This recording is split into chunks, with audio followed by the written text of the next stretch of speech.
Imagina alguém chegando num jantar super elegante, toda produzida, só que com um sapato 2 números menor. Não é um pouquinho apertado, é inadequado mesmo. Aperta, machuca, cria ferida desde o primeiro passo. A pessoa ainda anda, mas dói. A pessoa senta, mas dói muito o pé. Levanta e dói de novo. Mas a pessoa sorri, mantém a postura, controla o passo, finge naturalidade. Não porque o sapato seja realmente suportável, mas porque tirar o sapato no meio da multidão, no meio do salão, chamaria atenção. Geraria olhares, perguntas e até julgamentos. E presta atenção numa coisinha. O problema real nunca foi o sapato dessa pessoa. É o receio de ser vista como inadequada, exagerada ou até inconveniente. Então essa pessoa prefere suportar a dor em silêncio. Ela adapta o corpo ao erro, em vez de assumir publicamente que algo realmente não serve para ela. E é exatamente aqui que a vergonha entra em cena. A vergonha nesse contexto, ela não nasce de um desconforto físico. Ela nasce de uma possibilidade de ser vista escolhendo a si mesma. Essa pessoa, ou até mesmo você, pode ter vergonha de recusar a comida. Ela nasce da possibilidade de ser vista escolhendo a si mesma. A vergonha de recusar um alimento é viver em conflito silencioso. E olha isso, ele acontece antes mesmo do alimento chegar à boca. Não é um constrangimento superficial, não é um ai, que vergonha, uma socialzinha. É algo profundo, é aprendido. É um processo interno onde, ao longo do tempo, a pessoa aprende que pertencer é mais importante do que se proteger. Essa analogia do sapato apertado explica exatamente isso com uma grande precisão. A dor é real, ela é constante, ela é previsível, mas o medo de ser vista, de chamar atenção, de parecer inadequada, faz com que a pessoa continue andando, sorrindo e fingindo que está tudo bem. Na alimentação, o sapato apertado é aquele alimento que a pessoa não tolera. E o sorriso é a adaptação social. Essa vergonha, ela nasce quando a aceitação externa começa a pesar mais do que os sinais internos do próprio corpo. Racionalmente, a pessoa sabe que aquilo vai te causar dor, aquilo vai te inflamar, aquilo vai te deixar com mal-estar e que isso pode virar crises intestinais ou sintomas sistêmicos. Mas, emocionalmente, existe uma força empurrando para o consumo desse alimento. Como se dizer não fosse mais perigoso do que ficar doente. Do ponto de vista psicológico, essa vergonha está ligada ao medo de rejeição e ao desejo de pertencimento. Comer junto é um ritual social muito forte. Desde cedo a gente aprende que aceitar a comida é uma educação, é gratidão, é respeito. E se recusar o alimento? A recusa vira desfeita, vira frescura, vira ingratidão.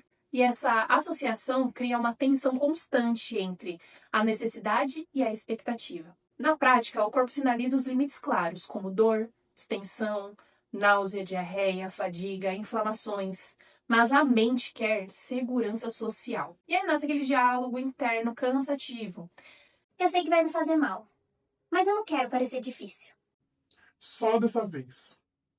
Depois eu resolvo com as consequências. Está percebendo? A vergonha, ela não está no alimento, ela está na possibilidade do julgamento.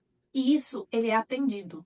Essa vergonha, ela se constrói com experiências repetidas de invalidação. Isso é psicológico. Só um pouquinho não faz mal. Ah, mas todo mundo come isso. Nossa, mas você tá exagerando, hein? Cada uma dessas frases ensina, sem dizer explicitamente, que o corpo não é confiável. Que os limites não são legítimos e que é você que tem que se adaptar. Culturalmente, a comida ocupa um lugar afetivo enorme. Ele representa cuidado, amor, celebração, pertencimento. Em muitos contextos, oferecer comida é demonstrar carinho, afeto. Então recusar não vira só uma escolha alimentar. Vira uma rejeição simbólica do vínculo. A pessoa sente que ao dizer não, está ferindo alguém. E com o tempo, isso mexe com essa identidade. A pessoa passa a se ver como chata, problemática, a que dá trabalho. E esse rótulo interno reforça cada vez mais essa vergonha e dificulta ainda mais se posicionar. Do ponto de vista comportamental, a vergonha leva à autoanulação. A pessoa come para evitar conflito, não por fome, não por desejo. Ela aprende a suportar sintomas em silêncio e preservar a harmonia no ambiente. Isso enfraquece a autonomia alimentar. desconecta o corpo com a mente. E é importante deixar isso muito claro. Essa vergonha não é falta de força, não é fragilidade emocional. Ela é um resultado de um sistema social que valoriza a adaptação externa e ignora sinais corporais. O problema aqui não é recusar a comida. O problema é ter aprendido que se proteger é errado. Então, no fim das contas, ter vergonha de recusar a comida é ter sido treinada a ignorar o próprio corpo, em nome de um pertencimento. É viver entre o desconforto físico e o medo social. É quando essa dinâmica ela é compreendida. Só que quando essa dinâmica ela é compreendida, é aí que surge o espaço para reconstruir limites, fortalecer a autonomia e transformar a relação com a comida em um cuidado, e não em uma sobrevivência social. Bom, oi gente, tudo bem com vocês? Para quem não me conhece, eu sou a Gabriele Colombo. Sou intolerante ao glúten, à lactose e por conta disso sou sim nutricionista. E hoje a gente vai falar um pouco então sobre essa insegurança que traz quando a gente descobre uma restrição alimentar. Eu vivi isso por muito tempo, aceitando comidas que me faziam mal para ser aceita socialmente. Mas eu precisei entender por A mais B que recusar e me manter bem é melhor e mais produtivo para mim do que só aceitar. O que eu falei acima é realmente o que significa ter uma vergonha de recusar a comida. Mas saber e prestar atenção em gatilhos é a forma mais segura de se entender. Tá, vamos lá. Imagina um detector de fumaça dentro da sua casa. Só que ele está mal calibrado. Então ele dispara quando você liga o fogão, quando você toma um banho mais quente, quando você acende o incenso. Toda hora aquele alarme infernal fica tocando. Para conseguir viver naquela casa, você não conserta o aparelho. Você só tira a bateria e aí a casa fica silenciosa.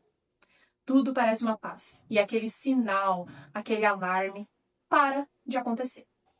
Até que um dia, o incêndio realmente acontece. Só que não tem nenhum aviso que vai te sinalizar que aquele incêndio está acontecendo. Presta atenção. O perigo não é o alarme tocar. O perigo é aprender a ignorar. A vergonha de recusar a comida funciona exatamente assim. Prestar atenção nesse gatilho não é exagero emocional, não é drama, nem excesso de autoconsciência. É uma necessidade clínica, de comportamento, de relação. E esse gatilho é um sinal interno de que algo muito importante está sendo ignorado de forma repetidas. O limite do próprio corpo, em nome da aceitação social. Ele merece atenção justamente porque aparece de uma forma automática, quase que invisível. A pessoa não acorda e pensa, Hoje vou me auto-sabotar. não. Essa pessoa reage. Ela chega num contexto social e o corpo entra em alerta. E a mente, ela procura uma saída rápida. E a saída mais acessível costuma normalmente ser ceder. Onde comer passa a ser uma estratégia de regulação social e não mais só uma escolha alimentar. Os comportamentos, eles nascem desse gatilho de uma forma muito sutil, mas muito prejudicial. Onde comer, para evitar conflito, ensina o cérebro que o desconforto físico ele é mais tolerável do que o desconforto social. E se calar para não incomodar reforça a ideia de que suas necessidades são demais. Normalizar sintomas que não são normais cria uma linha perigosíssima entre a adaptação e negligência com a saúde. Agora, olha isso aqui.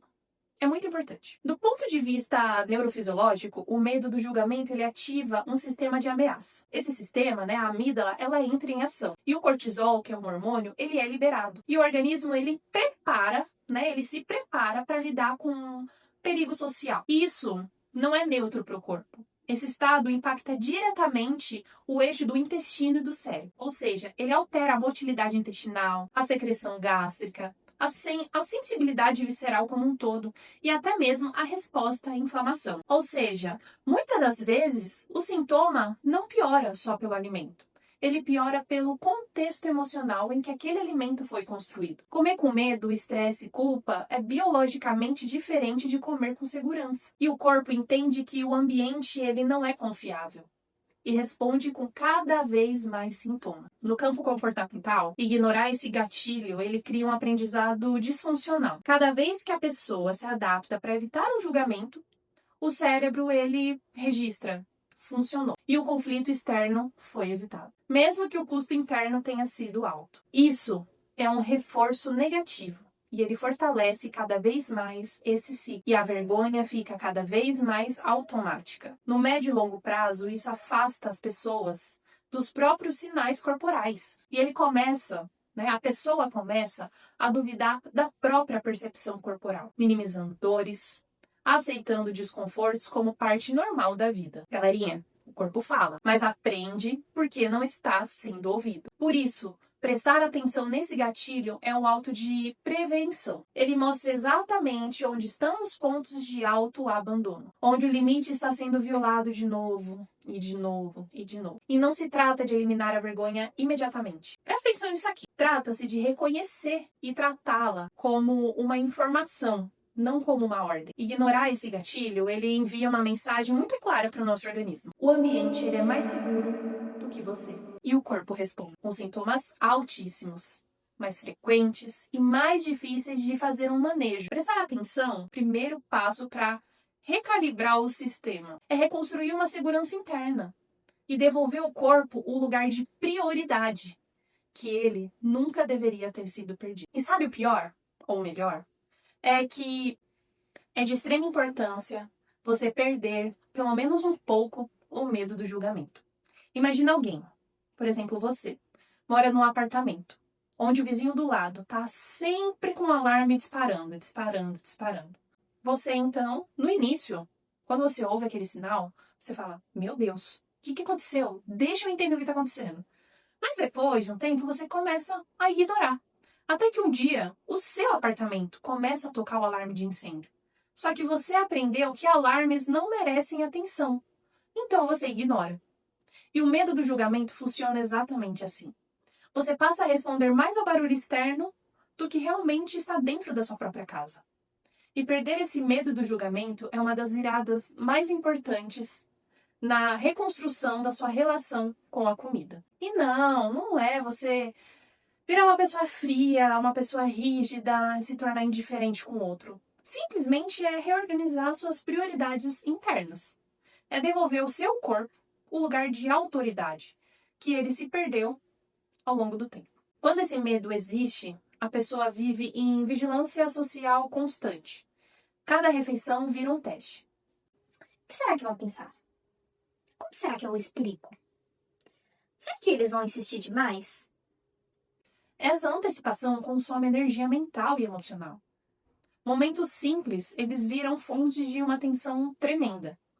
Perder esse medo é importante porque quando ele manda, a decisão alimentar não é guiada pelo corpo, ela é guiada pelo ambiente. Então a escolha alimentar, ela deixa de ser fisiológica e ela passa a ser estratégica para você saber, para você conseguir se encaixar, não para se nutrir.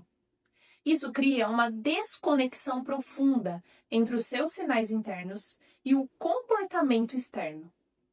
Quando o julgamento do outro pesa mais do que o impacto no próprio corpo, a mensagem interna se repete silenciosamente e fica na sua cabeça. A minha dor é negociável. Isso não só fica para comida, tá? Esse padrão se espalha, como dificuldade de impor limites, medo de decepcionar alguém ou até mesmo uma submissão. Do ponto de vista emocional, viver assim corrói a autoestima e a pessoa passa a se enxergar como exagerada, como frágil ou como problemática. Não com alguém com necessidades legítimas, onde a validação externa vira uma condição para o seu autocuidado. Parece forte, mas isso gera dependência emocional. No comportamento, o medo de julgamento fortalece respostas automáticas de adaptação. Ou seja, você explica demais, você se justifica demais, você pede desculpa só por existir. E muitas das vezes se coloca em situações que sabe que vão gerar sintomas para o seu corpo. E sim, o seu corpo aprende. E as consequências são claras. Esse estresse social crônico, ele mantém o organismo em alerta. Ele altera o eixo intestino-cérebro. Ele intensifica inflamações e piora muito a digestão. Ele aumenta a sensibilidade à dor. E não é só o alimento que te adoece. É um contexto emocional geral, onde perder o medo do julgamento devolve previsibilidade ao corpo. Quando a pessoa sabe que vai se respeitar, independente do ambiente, o sistema nervoso ele fica mais seguro. E a alimentação, o ato de comer, ele deixa de ser uma ameaça. Vira algo neutro, vira algo tranquilo, vira algo manejável. E essa libertação, ela te traz autonomia. E essa pessoa para de reagir e passa a escolher. A palavra não deixa de ser um ataque e vira uma afirmação para si. E olha isso, que legal. Isso não afasta vínculos saudáveis. Ele filtra. No fim, perder o medo do julgamento não é nunca mais sentir desconforto social. Não. É entender que esse desconforto passa. E que ignorar o corpo cobra juros, e um juros muito alto. É decidir que, conscientemente, que a saúde ela não é mais uma moeda de troca, mas sim ela é um pertencimento. E essa decisão muda tudo. Tá bom, Gabi, entendi um pouco mais ou menos o que você está falando, mas eu não entendi realmente qual é o maior benefício de se recusar a comida, já que eu tenho algum tipo de intolerância alimentar. E aí a gente vai para outra cena, porque ela deixa isso um pouco mais claro. Recusar comida é como confiar no painel do carro, quando a luz do óleo acende, por exemplo. Você está dentro do carro, a luzinha do óleo acende. O que você faz? Eu duvido que você fale para a luzinha: Deve ser frescura do carro. Ele aguenta mais um pouquinho. Vou só ali e depois eu volto pra resolver. acho que você não faz isso, né? Você para, você verifica, você cuida, você leva para o mecânico, para alguém que entende. Porque você sabe que seguir em frente até pode dar, mas o preço pode vir mais alto depois. E o corpo ele funciona exatamente desse jeito. Ele avisa antes de quebrar. E o maior benefício de recusar a comida quando se existe uma intolerância, uma restrição alimentar, vai muito além de evitar um sintoma pontual. Ele toca no centro da sua saúde de forma integral. E a reconstrução da confiança entre você e o seu corpo. Presta atenção nisso daqui. Recusar o alimento, a comida, ela não é uma privação. Recusar é um alinhamento. É o momento em que o corpo deixa de ser um território de negociação e passa a ser uma referência mais segura para você. Quando a pessoa respeita esse aviso e recusa o alimento que sabe que não tolera, o cérebro ele começa a aprender algo novo. Ele começa a aprender que o corpo ele é confiável e que eu respondo a ele. E esse aprendizado ele é profundo, porque muitas pessoas com intolerância passam anos duvidando dos próprios sinais. E esses sinais são invalidados e eles são aprendidos. Você aprende a suportar sintomas, como se eles fossem normais. E o primeiro benefício ao evitar essa exposição aparece no corpo, com menos crises, menos inflamação. É realmente evitar essa exposição repetidas vezes ao alimento gatilho. O organismo ele sai de um estado constante de defesa. Tudo isso ele permite com que melhore sua motilidade intestinal, que dê menos essa distensão abdominal, uma dor abdominal que você tinha comece a diminuir, você tem menos fadiga e um sistema digestivo previsível. Outro benefício fundamental é a diminuição da ansiedade antecipatória. Quando a pessoa sabe que vai se respeitar, o evento social muda. Ele deixa de ser uma ameaça e passa a ser aqui. E não existe mais aquele looping mental de: e se tiver isso? E se insistirem? E se eu passar mal? E aquilo e isso? Ele não deixa mais de existir. A previsibilidade gera segurança. E essa segurança, ela é emocional. Reduz essa hipervigilância. E a relação com a comida, ela também muda. Ela deixa de ser um campo de medo, culpa e punição e passa a ser mais neutra, mais tranquila. Ela passa a ser mais funcional. Não comer um alimento não vira um teste de resistência.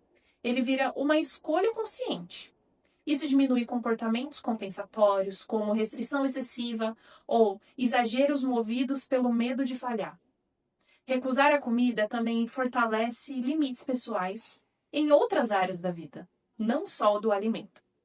O não dado ao alimento vira um treino, e um treino para outros nãos que você vai precisar dar ao longo da sua vida. A pessoa aprende, coloca na prática que colocar limite não vai te destruir, não destrói vínculos saudáveis, Na verdade, ele cria relações mais saudáveis, mais honestas e menos baseadas em autoabandono. Além disso, há também o impacto direto na culpa pós-evento. Quando a decisão ela é coerente com o corpo, não se tem arrependimento, não se tem autopunição, não se tem aquela, como que eu posso dizer, uma ruminação mental. A pessoa não precisa pagar depois pelo que comeu. Até porque a pessoa chega depois desse evento social bem. E isso libera uma energia emocional que antes era toda consumida por críticas internas. Do ponto de vista comportamental, essa recusa pela comida rompe o ciclo de reforço negativo. Antes, comer evitava o desconforto social imediato, mas cobrava um sofrimento físico depois. Ao recusar o desconforto social, até pode existir, mas ela é breve e o cérebro aprende. E o custo de se respeitar é menor do que o custo de se trair. Isso é aprendizagem. E é essencial entender uma coisa aqui. Recusar comida não é restrição emocional. Porque a restrição emocional ela nasce do medo, da rigidez, da tentativa de controle. Recusar, a recusa nesse contexto, é uma autorregulação consciente, onde ela é baseada em conhecimento, em experiência corporal, em responsabilidade com você. No longo prazo, o maior benefício é a sensação dessa integridade. O corpo e a mente, eles deixam de brigar entre si. E a pessoa não precisa mais escolher entre pertencer e se proteger. Ela passa a ocupar um espaço onde cuidado e convivência existem juntas, sem dor, sem culpa e sem violência contra você mesmo. Deixar de ter vergonha da comida é talvez o maior passo que a gente pode dar nesse processo. Mas como fazer isso? Essa é a grande questão. Vamos imaginar outra cena. Alguém passa anos ouvindo uma porta rangendo dentro de casa. No começo é um barulho leve, que dá até para ignorar. Mas depois vira um estalo. E com o tempo a porta fica empenada. A pessoa começa a empurrar a porta. Força a porta para abrir, força a porta para fechar. E acha que tá tudo bem. Até que um dia, a porta simplesmente não abre mais. Perder a vergonha não é arrombar essa porta.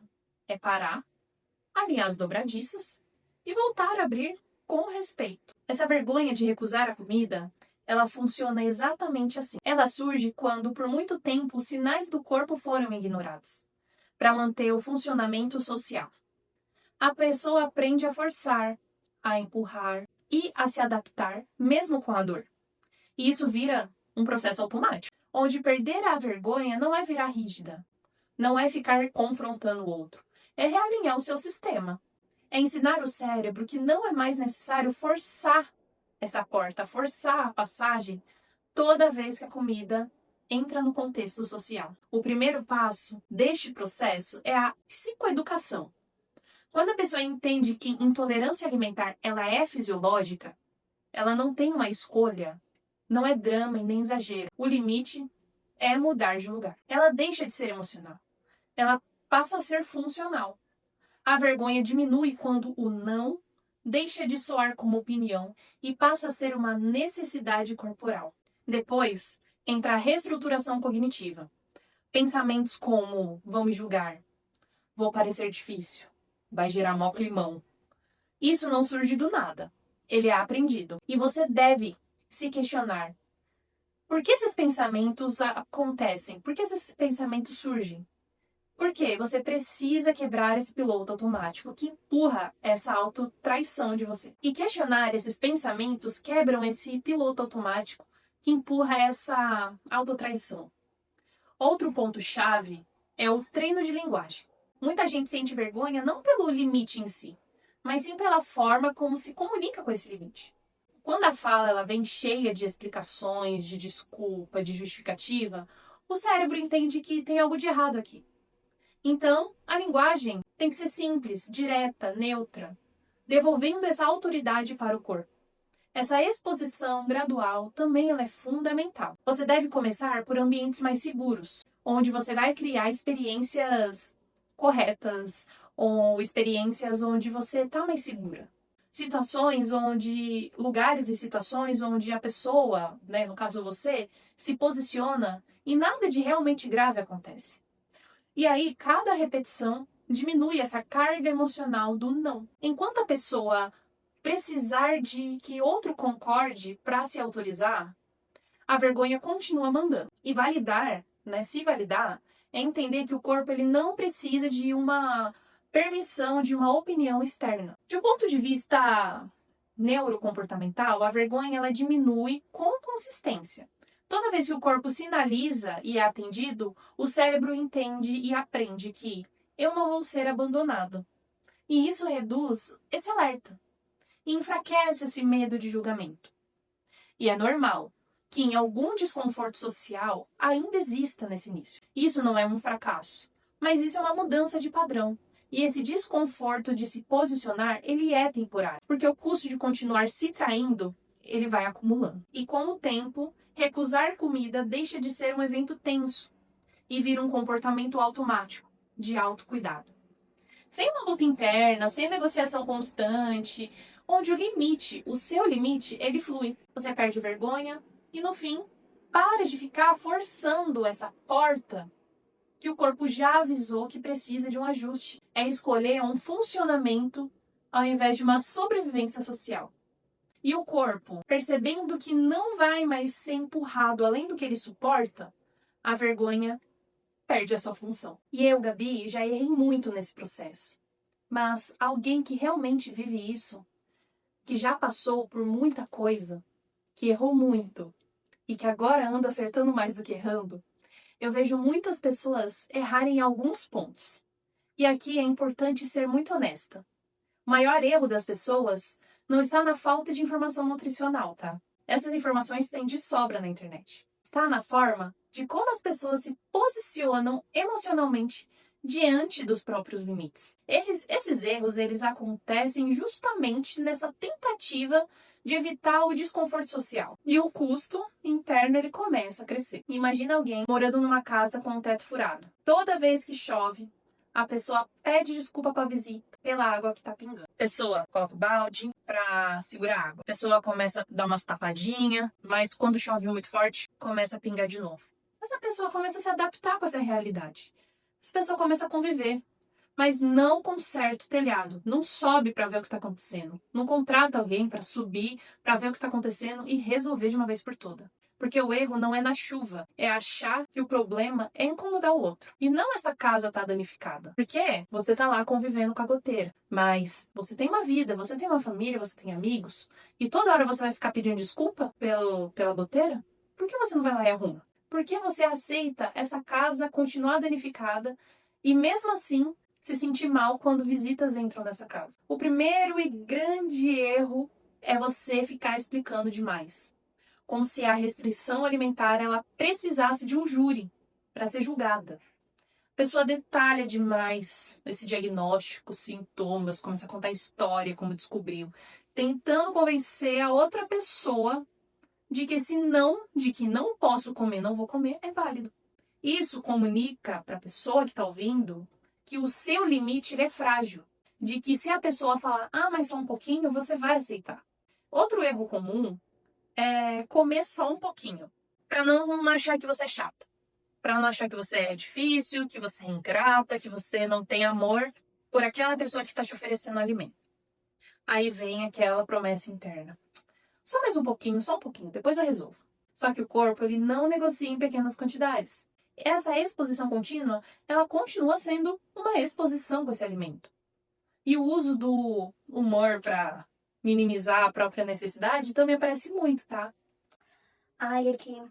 Depois de um tempo, meu intestino começou a ficar fresco, sabe? Não posso mais ficar comendo essas coisas. Nossa, mas meu corpo é muito dramático, viu? Olha, chega umas horas que, nem eu entendo por que meu corpo não consegue mais consumir esse alimento. Sabe esse humor de querer justificar? De querer, mas sabe? Não existe, gente. Não existe. Isso é uma autoinvalidação social. Na verdade, ela é socialmente aceita. Outro erro muito grave é achar que precisa sofrer para provar que você não é exagerado. Algumas pessoas só se autorizam a recusar depois de passar mal várias vezes. Como se a dor fosse um comprovante, o único comprovante de que aquele alimento te faça mal. Isso cria uma relação muito perversa com o seu corpo. Outro ponto também é esperar a validação externa. Enquanto você precisar de alguém que concorde com você e que te libere a comer tal alimento, o seu limite ele fica vulnerável. Essa ausência de validação vira um motivo para ceder.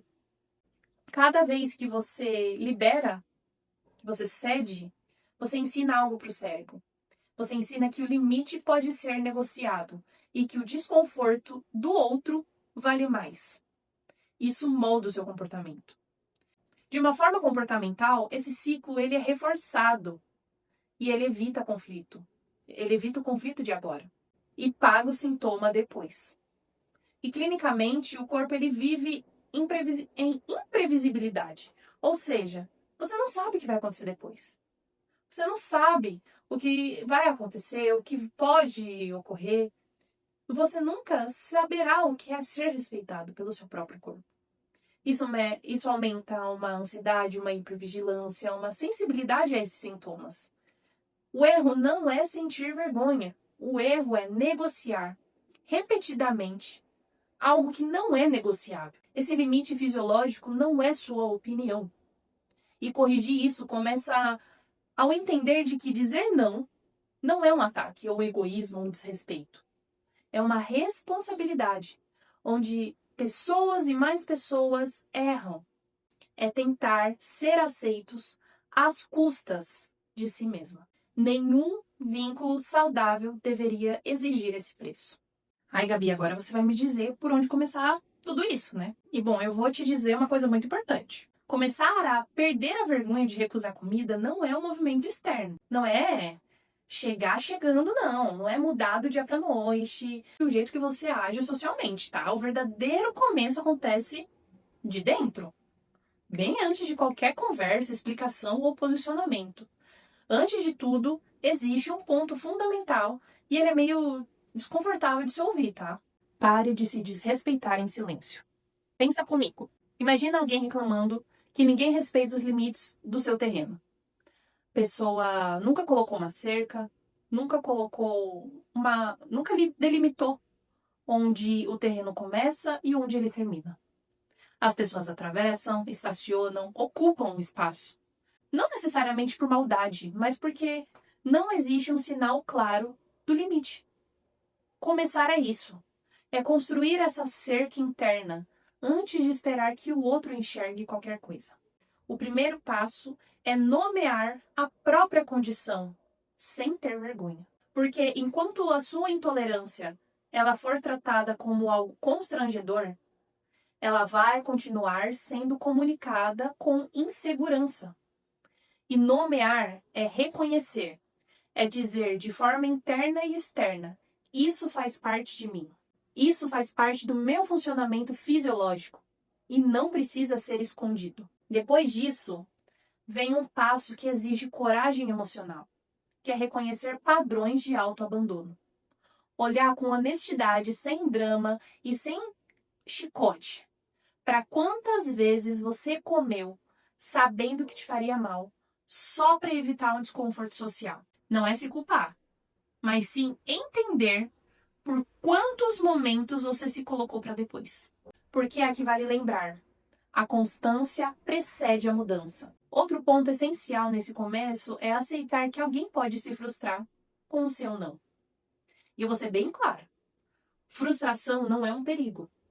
E nem toda reação negativa do outro significa uma rejeição. Muitas das vezes só significa uma quebra de expectativa.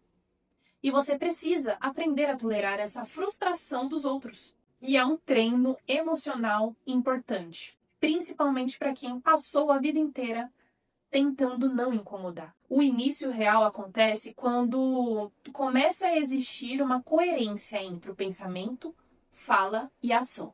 Cada vez que você diz não e sustenta esse não, o seu sistema nervoso aprende uma coisa muito poderosa, que eu posso confiar em mim. Isso gera uma segurança interna, uma segurança de verdade. E olha isso aqui. O corpo, ele não precisa de atos heróicos, confrontos épicos ou discursos longos, explicando toda a sua história clínica. O corpo ele precisa de previsibilidade. Precisa saber que, quando sinalizar, ele vai ser ouvido.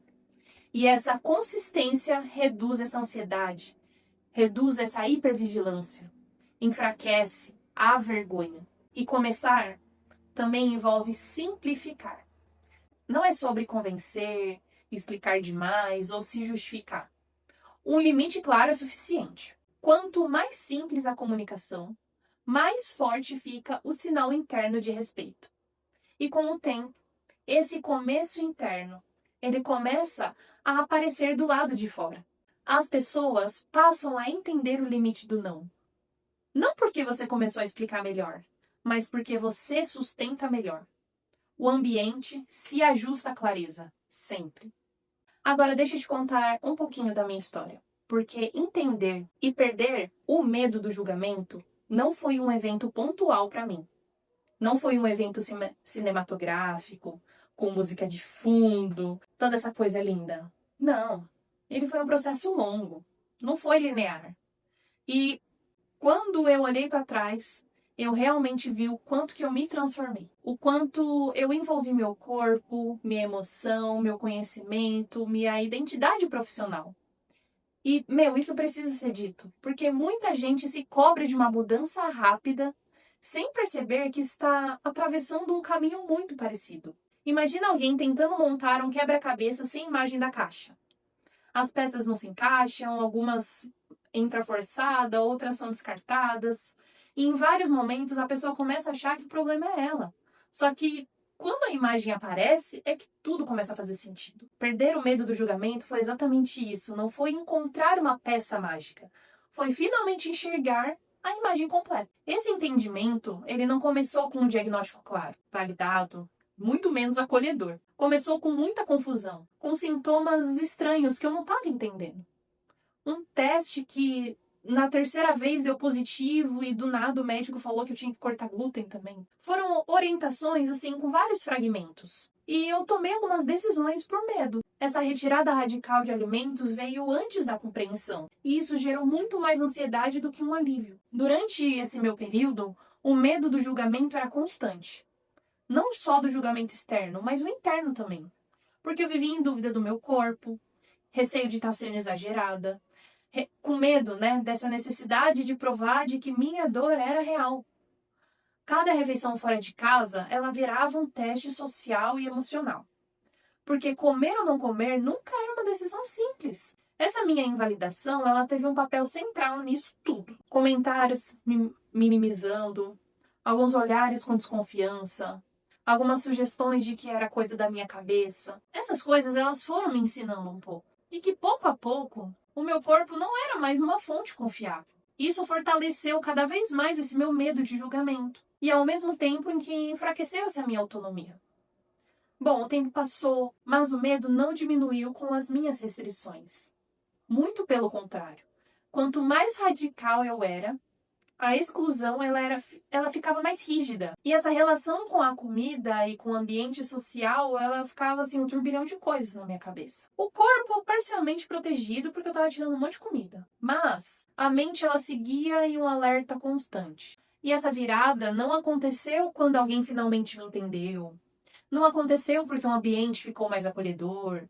Essa virada começou quando houve uma compreensão fisiológica real. Que eu entendi a diferença entre a doença celíaca, essa intolerância, a minha sensibilidade, eu entendi os mecanismos digestivos, eu entendi os meus limites e as possibilidades dessa reintrodução alimentar.